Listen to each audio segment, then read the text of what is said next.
Bismillahirrahmanirrahim. Assalamualaikum warahmatullahi wabarakatuh. Bagaimana anak-anak keadaannya pada hari ini? Tentu dalam keadaan baik-baik saja ya. Mohon maaf sebelumnya karena ini materi tentang pembahasan tentang kehidupan sehari-hari. Jadi kita akan cukupkan bab kita untuk menghadapi penilaian akhir semester. Baiklah anak-anak, tetap semangat, jaga kesehatan dan jangan lupa protokol kesehatan. Baiklah anak-anak, pada kesempatan ini Bapak akan menjelaskan tentang listrik dinamis dalam kehidupan sehari-hari. Berikut yang dapat kita jelaskan pada hari ini adalah yang pertama adalah penggunaan energi listrik di lingkungan sekitar, yang kedua upaya penghematan listrik, dan yang ketiga adalah pencegahan bahaya listrik. Baiklah, langsung saja yang kita lihat di gambar di sini, maksudnya ada rumah yang ditempel dengan beberapa alat di situ. Nah, alat ini kita perkenalkan terlebih dahulu ya. Ini dinamakan dengan plant panel. Plant panel ini menjadi energi terbarukan di abad menuju abad 20 ya, 21. Energi terbarukan. Jadi ini sifatnya untuk menyerap energi kalor yang ada pada sinar matahari. Penyerapan ini memungkinkan kita untuk apa? Untuk ada energi listrik cadangan. Untuk energi listrik cadangan, baik dalam konteks penggunaan dalam kehidupan hari-hari maupun prosesnya itu disimpan. Baiklah, untuk selanjutnya adalah penggunaan listrik dalam lingkungan sekitar. Nah, ini penggunaan listrik dalam lingkungan sekitar ini udah energi listrik. Jadi energi listrik itu dilambangkan dengan W sama dengan VLT, di mana W itu usaha, V untuk tegangan listrik, dan I adalah arus listrik ampere. Untuk daya ya, daya ini dilambangkan dengan P ya, daya yang masuk, seberapa besar daya yang masuk dan sebagainya macamnya. P sama dengan V dikali I. V di sini bukan kecepatan ya.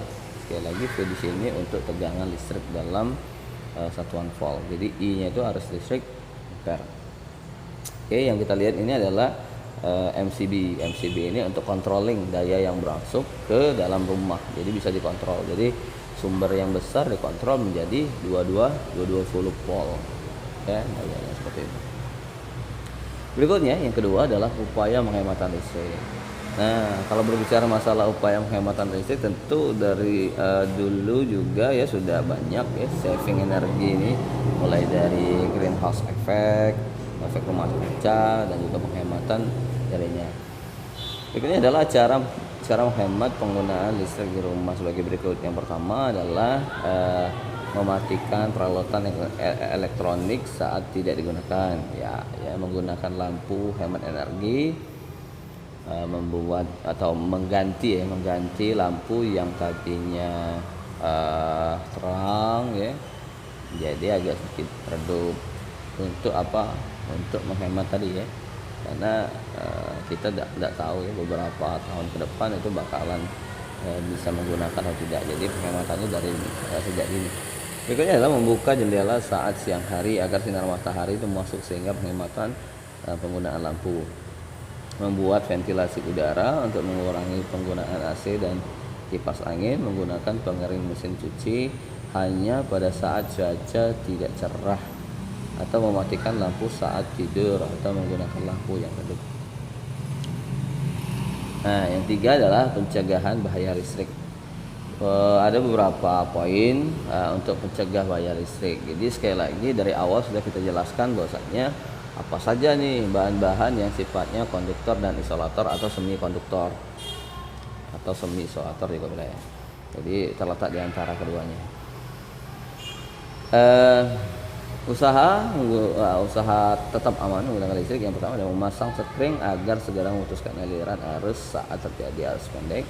Menggunakan kabel yang sesuai dengan arus yang mengalir. Jadi kabel ini sangat penting sekali ya untuk instalasi listrik. Jadi apalagi yang sifatnya tanam di dalam ya, di dalam. Jadi pada saat sebelum dicor suatu bangunan tersebut, kita sudah mendesain ataupun mensketsa jaringan yang masuk jaringan yang mengalir dari AC masuk ya, melalui MCB, di situ controllingnya baru dialiri oleh rangkaian listrik. Itu ya, harus kabel-kabel yang baik karena untuk kelangsungan ya, untuk kelangsungan hidup jangka panjang untuk cara penggunaannya. Berikutnya adalah mengganti kabel yang telah mengelupas, usang ya, atau melindungi sambungan kabel dengan bahan isolator.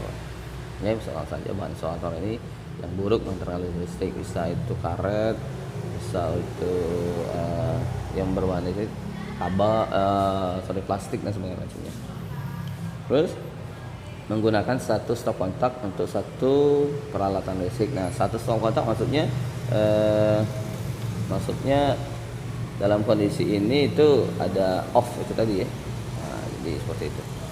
Berikutnya adalah menggunakan alas kaki dan karet plastik yang kering saat memperbaiki jaringan listrik. Nah, ini penting ya, karena pada saat lakukan instalasi harusnya disertai juga dengan beberapa kepentingan supaya apa? Supaya ada kontak lalu langsung kita terlepaskan apa? Karena hubungan dengan isolator tadi. Ya, karena manusia ini adalah hampir kurang lebih 75-80%-nya itu adalah cairan. Ya, cairan atau air dalam hal ini adalah liquid juga, itu baik penghantar untuk arus listrik. Jadi berbahan konduktor juga seperti itu. Yang terakhir adalah menjaga tangan tetap kiri saat memegang kabel stop kontak dan sambungan listrik. Nah, itu tadi kembali lagi ke poin yang sebelumnya. Jadi manusia ini jadi masuk kategori bahan konduktor. Ya seperti itu. Oke, sampai di sini yang bisa Bapak uraikan selama hari ini. Jadi mudah-mudahan ini bekal di pas nanti ya, mudah-mudahan ini jadi bekal dan juga selamat menghadapi ujian pas semester untuk yang tingkat SMP maupun tingkat SMA. Itu saja, terima kasih. Assalamualaikum warahmatullahi wabarakatuh.